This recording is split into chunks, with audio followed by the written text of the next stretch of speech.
वहीं वहाँ पर हर्षित चला जाता है और साक्षी के पास में जाकर दीवार के ऊपर देखने लगता है। तो वो वहाँ पर शिलालेख देखता है और उन्हें पढ़ने के बाद में साक्षी से कहता है, साक्षी बात कुछ ऐसी है कि यहाँ पर ये जो सारे शब्द है ना, ये कोई भी मैनुअल या कोई साधारण टेक्निक नहीं है, ना ही कोई लड़ाई टेक्निक है। ये तो केवल नॉर्मल शब्द लिखे हुए हैं जो इस पूरे महल को संभाल कर रखे हुए हैं। यहाँ पर कोई भी इस महल को नहीं तोड़ सकता। वहाँ पर हर्षित ने उसे समझाया। हालांकि हर्षित की बात सुनने के बाद में साक्षी का जो मूड था वो पूरी तरह से खराब हो गया था। एक तो यहाँ पर उसको विपिन के ऊपर पहले से गुस्सा आ रहा था क्योंकि उसकी वजह से पहले ही प्राचीन ऋषि फराज बिना किसी चीज को बताए हुए वहाँ से निकल गए थे, लेकिन अब यहाँ पर ये सभी शब्द भी बिल्कुल बेकार थे। क्या प्राचीन ऋषि फराज, आपको भी यहाँ पर इन सभी शब्दों को लिखने की क्या जरूरत? ऐसा लग रहा है कि आप केवल यहाँ पर किले बंदे के ऊपर ही ध्यान दे रहे थे। आपको यहाँ पर अपने सारी मैनुअल्स को लिख जाना चाहिए था। साक्षी मन ही मन के अंदर सोचे बिना नहीं रह सकी क्योंकि यहाँ पर ना तो कोई तूफान आ रहा था, ना सुनामी आ रही। आखिरकार वह अभी नदी के नीचे जो थे, यहाँ पर ना ही कोई भंवर बन रहा था।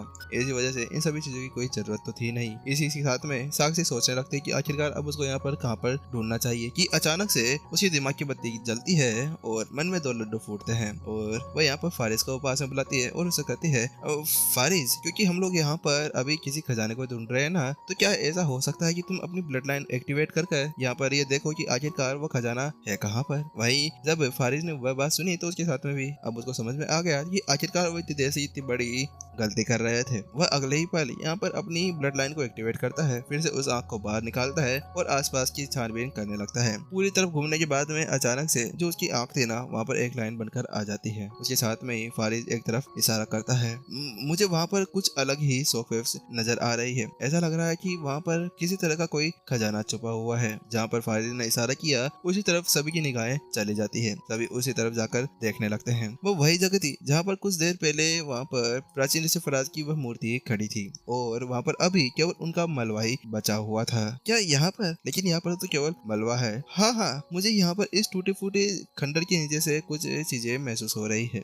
ऐसा लगता है जैसे कि यहाँ पर किसी तरह का खजाना है। वहाँ पर फारिस ने सभी से कहा। हालांकि अब सभी उसी तरफ चले जाते हैं और वहीं अब जो हर्षित होता है ना, वो अपने हाथ को आगे करता है। आगे करने के साथ में ही अपने आगे की डायमेंशन को थपथपाता है। जैसे वो वैसा करता है ना, तो वहाँ पर जो पत्थर वत्थर पड़े थे ना, वह साइड के अंदर चले जाते हैं। और जैसे वैसा करता है तो वहाँ पर जो नीचे सेल थी ना, वो उनको दिखना शुरू हो जाती है। ठीक है, तुम सभी यहीं पे रुको, अगर कोई खतरा हुआ तो मैं यहाँ पर संभाल लूंगा। वहाँ पर हर्षित आगे जाता है और उस सील के ऊपर टैप करता है। जैसे वो ऐसा करता है, वह सील चमकने लगती है। जैसे वो चमकती है ना, कि अचानक से यहाँ पर एक स्क्रीन सामने आ जाती है और उसके ऊपर कई सारे शब्द निकल कर बाहर आ जाते हैं। ये तो यहाँ पर विरासत है। जैसे यहाँ पर सभी ने उस चीज को देखा तो उनकी तो बोलती बात नहीं निकल रही थी। उनको इतनी ज्यादा खुशी हो रही थी कि वह तो ये भी भूल गए थे कि आखिरकार वह यहाँ पर कर क्या रहे थे। कि आखिरकार हमें ये मिल ही गया। यहाँ पर साक्षी जोर से चिल्ला उठती है, आखिरकार मेरा दिमाग यहाँ पर काम करता ही है, और थोड़ी सी घमंड भी करने लगती है। स्वर्गीय दानव फिश स्टार्ट पिन वहाँ पर सामने ही शब्दों को पढ़ता है और उसके साथ में उसकी आंखें भी चमक उठती है, क्योंकि ये उसी तरह से पाम अटैक और जो उसको पिछली बार वह चीज मिली थी ना, उसी के आसपास की चीज थी। वहीं जो हर्षित था ना, वह कहता है, मैंने इसके बारे में सुना है। मैंने ये सुना है कि जो प्राचीन ऋषि फराज थे ना, उनके पास में ऐसी बहुत सी टेक्निक्स थी जिनके अंदर महारत हासिल करना बहुत ही ज्यादा मुश्किल था। उनकी जो उंगली टेक्निक हो गई, तलवार मुट्ठी और हथेली, इन सभी के अंदर अलग अलग स्तर शामिल किए गए हैं। तो जैसे पाम अटैक है तो वह एक मध्यवर्ती लेवल की एक युद्ध टेक्निक है। तलवार टेक्निक एक शिखर लेवल की युद्ध टेक्निक है, और ऐसे ही इन सभी का अलग अलग स्तर में बांटा गया है। और ये सभी टेक्निक्स बहुत ही ज्यादा खतरनाक है। यहाँ पर अगर इनका हमने यहाँ पर सीख लिया ना, तो उसके बाद में हमारे कबीलों के अंदर हम बहुत ही ज्यादा अच्छी तरह से फेमस हो जाएंगे। सभी हमारा यहाँ पर सम्मान करने लगेंगे। वहीं दूसरी तरफ विपिन भी उस चीज को सुनने के बाद में थोड़ा हैरान था, क्या वास्तव में यहाँ पर यह हर्षित सही कह रहा है। वहीं उसके साथ में ही वह अपना हाथ आगे करता है और अगले पल गलतियां जल्दी से उसके ऊपर अपनी स्वर्ग की लाइब्रेरी के अंदर एक बुक बनाकर सामने ले आता है। वास्तव में हर्षित सही कह रहा था, ये तो संत इंटरमीडिएट ईयर की युद्ध टेक्निक्स है। वहाँ पर जब विपिन को वो पाम अटैक मिला था ना, तो उस समय उसको यही लगा था कि जो प्राचीन ऋषि फराज थे ना, उनके पास में केवल यही एक बहुत ज्यादा खतरनाक टेक्निक पड़ी होगी। हालांकि यहाँ पर आने के बाद में अब विपिन को पता चला कि उनके पास में और भी अलग अलग युद्ध टेक्निक्स पड़ी हुई थी। लेकिन उसके बाद में जो विपिन था, वह सीधा यहाँ पर स्वर्ग की लाइब्रेरी के अंदर अपनी चेतना को भेज देता है। वहाँ पर जाने के बाद बाद में वह उसकी खामियों को चेक करने लगता है। जैसे वो वहाँ पर उसको पढ़ता है तो उसके साथ में वो बहुत ज्यादा ही निराश हो जाता है, क्योंकि यहाँ पर जैसे वो उसके अंदर पढ़ता है ना तो उसके अंदर उसको 31 खामियां मिलती है। ये क्या, आखिरकार ऐसा कैसे हो सकता है? क्योंकि पिछली बार जब मैंने यहाँ पर ग्रेट सोरो पामटेक को देखा था ना तो उसके अंदर 27 खामियां थी, लेकिन इसके अंदर 31 खामियां होना ये तो वास्तव में बहुत ही ज्यादा बुरी बात है। आखिरकार प्राचीन ऋषि फराज, आप ऐसा कैसे कर सकते हैं? तभी मैं सोचूं कि आप यहाँ पर बिना बताए हमें भाग क्यों जाते हैं। लगता है उन्हें अब अपनी बेइज्जती कराने का कोई मूड नहीं था। शायद उनको पता था कि आखिरकार उनके साथ में क्या प्रॉब्लम थी, लेकिन यहाँ पर विपिन अब कुछ कर नहीं सकता था। बात कुछ ऐसी थी कि यहाँ पर इस मैनुअल के अंदर जितनी ज्यादा गलतियां थी ना उसके साथ में तो उसको पढ़ ही नहीं सकता था। अगर यहाँ पर उसको पढ़ने बैठ गया ना और उसको सीख लिया तो उसके बाद में तो वो शर्म के मारे मर जाएगा। वह यहाँ पर ये सोचेगा कि इतने ज्यादा दोस्तों को अच्छा है कि इनको यहाँ पर भगा दिया जाए, लेकिन अब विपिन के पास में कुछ और तो था नहीं। इसी वजह से यहाँ पर वह जल्दी से वहाँ पर कहता है कंबाइन, और अगले ही पल यहाँ पर वह सभी मैनुअल बनकर सामने आ जाती है। यहाँ पर विपिन ने जो पिछली बार इतनी सारी मैनुअल्स इकट्ठा की थी ना वह उस चीज के साथ में मिल जाती है, लेकिन जैसे ही वो बुक वहाँ पर मिलती है ना तो उसके बाद में उस बुक को खोलकर देखता है तो उसके अंदर उसको फिर से 28 गलतियां मिलती है। हैं, अभी तक भी 28 खामियां? मुझे ऐसा लगता है कि जितनी भी मैंने मैनुअल्स यहाँ पर इकट्ठा की थी ना उन सभी के अंदर इतनी ज्यादा अच्छी गुणवत्ता नहीं थी जिस तरह से यहाँ पर होनी चाहिए थी। ऐसा लगता है कि मुझे यहाँ पर अब और कुछ बुक्स ढूंढनी होगी इन सभी मैनुअल्स को ठीक करने के लिए। चलो कोई बात नहीं, मुझे ऐसा लगता है कि संत अकेडमी के अंदर जाने के बाद में मैं ऐसा कुछ सीख सकता हूँ, क्योंकि यहाँ पर संत अकेडमी कोई नॉर्मल अकेडमी तो थी नहीं, वहाँ पर ऐसा कुछ हो सकता है। जहाँ पर विपिन इसी तरह सोच रहा था कि अचानक से जो जहाँ पर वो लोग खड़े थे ना वह पूरी जगह हिलने लगती है। छत यहाँ पर ऐसे होने लगती है किसी पल उनके सर के ऊपर गिरेगी और उनको वहीं पर ही दबाकर उनका वहीं पर ही कब्र बना देगी। ये क्या हो रहा है? अचानक से सभी पूरी तरह से बेकाबू होकर इधर उधर भागने लगते हैं। हर्षित उन सभी से कहता है ये मुझे लगता है कि हम लोगों ने यहाँ पर पेडागोजी जैसे लोग को वहाँ से उठा लिया है, लेकिन जब हम लोगों ने यहाँ पर अपनी विरासत हासिल कर ली ना तो उसके बाद में प्राचीन ऋषि फराज भी यहाँ से चले गए, और उसके चलते हुए ऐसा लगता है कि ये पूरी जगह अब स्थिर होकर हिलने लगी है। यहाँ पर लगता है एनर्जी बिल्कुल भी नहीं है, और इसी के चलते हुए मुझे लगता है कि ये किसी पल यहाँ पर ढह सकती है। कि क्या कहा? क्या ढह सकती है? तुम इतनी ज्यादा आराम से इस चीज को क्यों कह रहे हो? यहाँ पर साक्षी ने हर्षित से कहा, तुम्हें पता नहीं है कि हम लोग यहाँ पर अभी संत स्टेज 8 के ऊपर, क्या उसके आधे में भी नहीं पहुंचे हैं? तुम तो यहाँ पर हाफ संत स्टेज 8 के ऊपर तक पहुंच गए हो ना।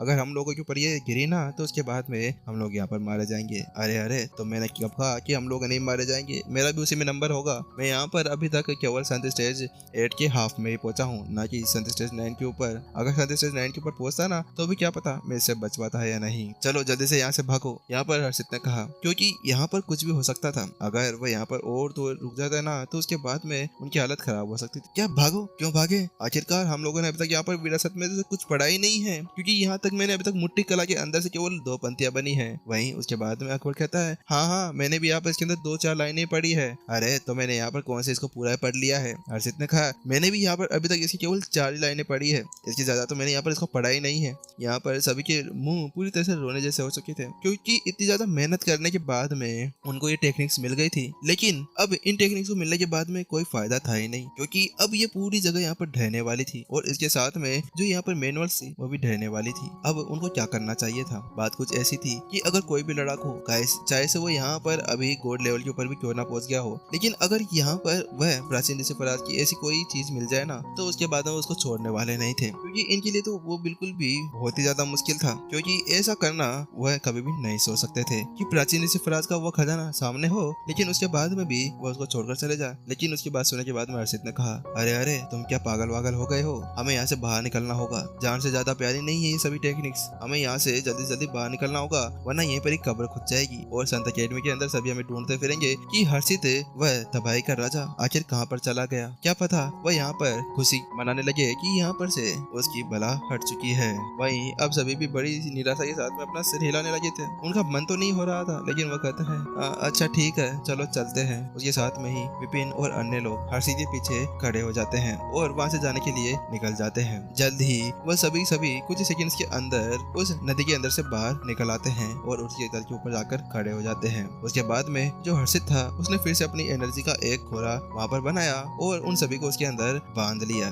जल्द ही वह सभी तेजी से उसके बाहर निकलने लगते हैं, क्योंकि उनके पीछे जो बड़ी सी दरार थी ना वो बढ़ती भी आ रही थी। वहाँ पर जो पानी था उसके अंदर गिरता हुआ जा रहा था। पीछे का डायमेंशन गायब होता हुआ जा रहा था और पीछे केवल अंधेरा छूटता जा रहा था। अब उनकी फटकर 4 हो गई थी। वह जल्द ही उस जगह से बाहर निकल आते हैं और वहीं पर आकर खड़े हो जाते हैं जहाँ पर डोंगेत्सु लोकी थी। हर्षित जल्दी करो, वहाँ पर वह दरार हमारी तरफ बढ़ते हुए आगे आ रही है, साक्षी ने कहा। उसके अगले पल हर्षित ने जल्दी से अपना दम लगाया और जहाँ पर से वह आए थे उसी जगह पर एक और बार उसी टेलीपोर्टेशन को खोल देते हैं। सभी उसके अंदर चले जाते हैं और अगले ही पल उनके सामने का जो नजारा था ना वो गायब होने लगता है और उनके कानों के अंदर एक तेज बनबनाहट से सुनाई देने लगती है। क्योंकि यहाँ पर पिछली बार जो आए थे ना उस समय तो वह जगह बिल्कुल ठीक थी, लेकिन इस बार डायमेंशन के अंदर कुछ प्रॉब्लम थी इसी वजह से। लेकिन कुछ ही समय के अंदर वह वापस से उसी जगह पर आकर पहुंच जाते हैं जहाँ पर से वह अंदर घुसे थे। लेकिन जैसे वह वहाँ पर आते हैं जो पोर्टल वहाँ पर खुला हुआ था ना वह क्रैक से साथ में फट जाता है और जो बिंदु वहाँ पर बिल्कुल दिल के आकार का था ना वो एक धमाके के साथ में खत्म हो जाता है। जैसे ही ऐसा होता है वह पूरा का पूरा डायमेंशन और पूरी की पूरी जगह वहीं पर ही खत्म हो जाती है और यही एपिसोड खत्म हो जाता है। चलिए गाइज जल्द ही मिलते हैं हम लोग नेक्स्ट एपिसोड के अंदर। और गाइज कल शायद मैं यहाँ पर छुट्टी ले सकता हूँ, ठीक है? तो अगर इच्छा हुई तो मैं डाल दूंगा, वरना कमेंट सेक्शन के अंदर बिल्कुल भी मत लिखना कि नेक्स्ट एपिसोड चाहिए। मुझे पता है कि सस्पेंस तो बहुत भर भर कर भरा है, लेकिन कोई बात नहीं, देख लेना, क्योंकि इससे पहले वाला जो सस्पेंस है ना उसको मैंने खत्म कर दिया है। चलिए गाइज, और अगर आप लोग स्टोरी हैप्टिक्स के ऊपर नए हैं तो चैनल को सब्सक्राइब कर जरूर जाएं।